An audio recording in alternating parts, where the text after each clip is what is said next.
My name is Ngao. I am a social entrepreneur from Nairobi, Kenya. I've been an entrepreneur for the past almost 7 years now, and I founded a non-profit organization called Positive Action Kenya, and we focus on building capacity on youth to be able to place them in today's and the future economy. I've been an entrepreneur since the age of 19.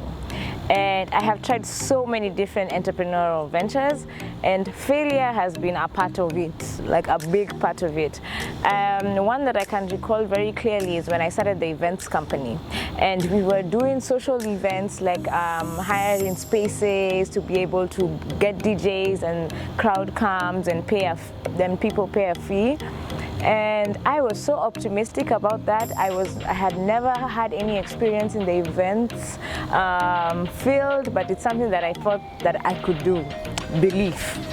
And I partnered up with a friend of mine, and when we had our first event, it was such a success. And we thought that, wow, we are the masters of experts of events.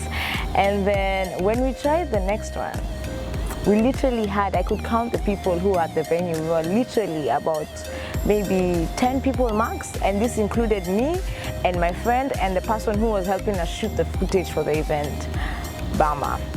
So it was a big fail. After a big success, it was a big fail. Why? It's because I feel like we had over leverage. We did not want to continue teaching ourselves about the industry. We thought we knew it all. And it was hard because we were at that point, we're not making any profit. We were putting in our money and going into serious losses to be able to pay the DJs, to pay the social media promotions, to pay other service providers. It was tough. And I could tell you there are so many times I've sat back and said, I want to quit. I don't want to do this events thing. But one thing that I learned about failure, it just teaches you everything that you should do, you should have done. And if you're not going to learn from failure, then I don't know anything that would teach. So for me as an entrepreneur, I feel like failure is important. It's part of the ingredient of being successful, because then many times you fail, the many more lessons and the many more lessons that you learn as you go forward. Yeah. After that, we tried another event. It was also a big fail. Purely because we did not do anything different from what we did the last time. We just thought it was a bad day, and that's why people couldn't show up. So we did exactly the same thing the next time. It was a big fail. And then we now just started thinking and talking about, like, okay, is this too much of a risk? Are we risking a lot of our capital to be able to do this and it's not working? For me, I felt so demotivated. I didn't even want to touch anything to do with the events company. It took a week to get me to actually now sit back and recollect from everything that we have done with the events company.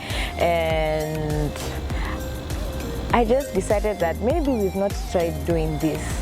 You know, sometimes when you think and you talk about whatever struggle you're going through in your business with someone who's not even in that industry, they can really just point you and say, have you thought of doing this? And we actually decided, maybe it's how we're doing our social medias. We are posting too soon to the event, so people see it when they've already made their plans. So we were able to be better planners. We learned how to be better planners.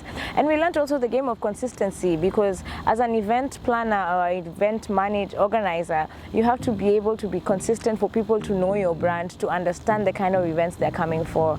So how I got up from it, how I came out of it is having a group of people like peer mentors, where you sit down and you get to talk to them and tell them, this is where I'm struggling at, and they'll give you so many pointers. And I won't lie, like, I couldn't go through that failure on my own, and I owe it to all the people who have mentored me, all the people who have sat down and listened to my entrepreneurship story.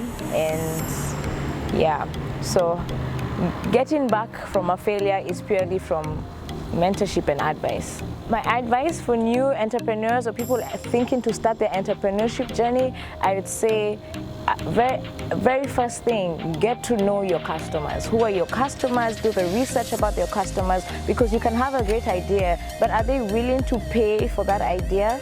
Is it something that they don't see value of? And another thing is, just don't be afraid to fail. because in that failure is where you get the most important lessons. You can never be 100% successful in everything that you do. So just take the foot forward, be courageous, be consistent, and yeah, fail forward.